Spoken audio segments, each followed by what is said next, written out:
Kan dia seolah-olah ingin menyampaikan kepada presiden khususnya dan publik pada umumnya, kalau kita tidak mau 0%, ayo kita ngutang lebih banyak lagi sehingga ada dana untuk menggerakkan pembangunan. Sampai itu Menteri Keuangan loh, bukan Menteri Pengutangan.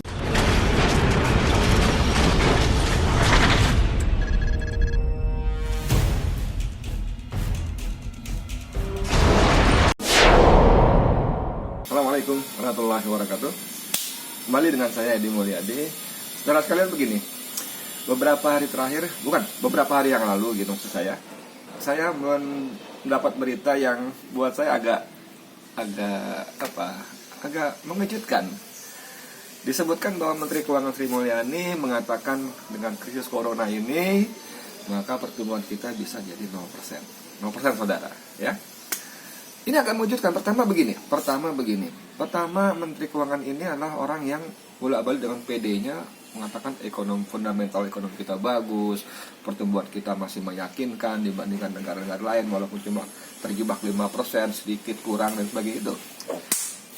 Tiba-tiba orang ini mengatakan 0%, saudara. Saya membacanya, apakah ini sebuah pengakuan bahwa kita sudah babak belur, sudah amburadul gitu ya. Dan kalau itu yang terjadi, wow, luar biasa sekarang. Itu kabar yang luar biasa. Kenapa? Karena sesungguhnya gawatnya perekonomian kita itu sudah diingatkan oleh banyak orang beberapa tahun yang lalu. Anda tahu dong yang namanya Rizal Ramli. Rizal Ramli ini ya, sebelum masuk ke pokok-pokok pikiran dia, Rizal Ramli kan orang yang selama track hidupnya dari mahasiswa itu, wah, ya saya ngomong apa ya, menyuarakan kebenaran lah, singkatnya begitu.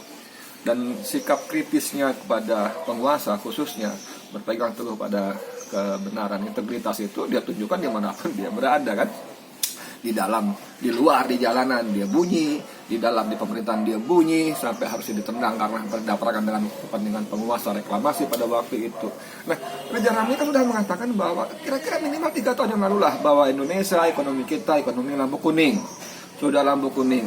Ciri-cirinya ada defisit di mana-mana. Defisit neraca pembayaran, defisit neraca perdagangan, defisit transaksi berjalan, kemudian defisit APBN, ada kuadro defisit waktu itu diingatkan. Kemudian dia juga kritisi bagaimana pengelolaan ekonomi kita begitu serampangan, ugal-ugalan, bagaimana defisit neraca perdagangan begitu dahsyat karena impor yang edan-edanan gitu. Tapi kan semua diabaikan. Pemerintah pede dan selalu mengatakan semuanya terkendali. Dan khusus tentang APBN misalnya, utang yang mengerikan itu, yang 6.000 triliun sekarang ini dengan kurs yang sudah sempat 17.000 kemarin, itu juga selalu mengatakan utang terkendali, APBN dikelola dengan prudent dan seterusnya. Pokoknya sastenial, bahasa kita yang ngeles mulu ya. Dan tiba-tiba ada orang Menteri Keuangan yang disebut Menteri Keuangan terbaik, itu bolah balik katanya itu, walaupun ternyata terbalik ya, karena tidak memberikan manfaat apa-apa buat rakyat Indonesia kecuali semakin susah pajak yang memberikan yang lainnya itu. Dia mengatakan bisa 0%, saudara. Temuan 0%. Ini apa? Apakah kalau kita berhusnuzon ya, misalnya ya, bersangat baik, positive thinking, apakah artinya dia mengatakan, wah ekonomi kita udah berat, kita babak belur. Mungkin dia nggak sampai lempar anduk lah, anduk putih. Tapi apa iya dia mau begitu? Kan gitu kan? Kalau kita lihat track recordnya, dan ternyata 0% ini buat sebagian kalangan diterjemahkan sebagai exit, pintu keluar dengan aman untuk dia bisa ngutang lagi.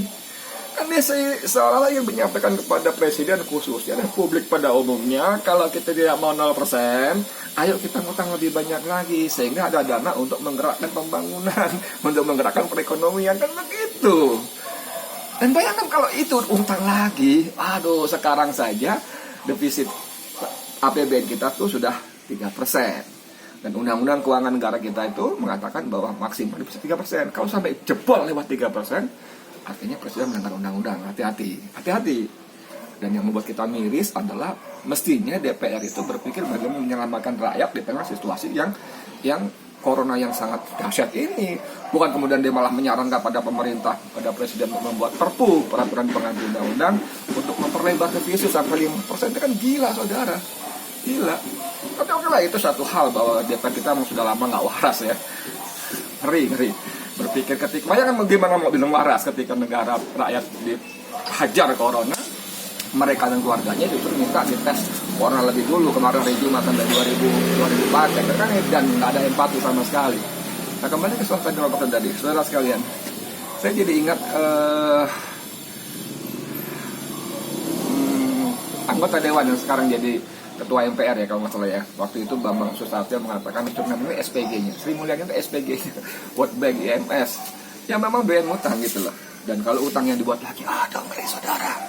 Sekarang saja dengan corona ini utang-utang pemerintah itu bunganya yieldnya itu sudah, obligasi itu sudah 8,5%. Bagaimana bank mau bersaing dengan penguasa menghimpun dana publik kalau penguasa memberikan bunga sampai 8,5%? Jadi kembali ke soal tadi, saya mau mengingatkan Mbak Sri, sampean ini Menteri Keuangan yang sebetulnya terbaik. Tolonglah please lah cari ide-ide yang kreatif, out of the box, yang cerdas. Jangan ngutang lagi dong. Aduh, sampai itu Menteri Keuangan loh, bukan Menteri Pengutangan. Bagaimana caranya?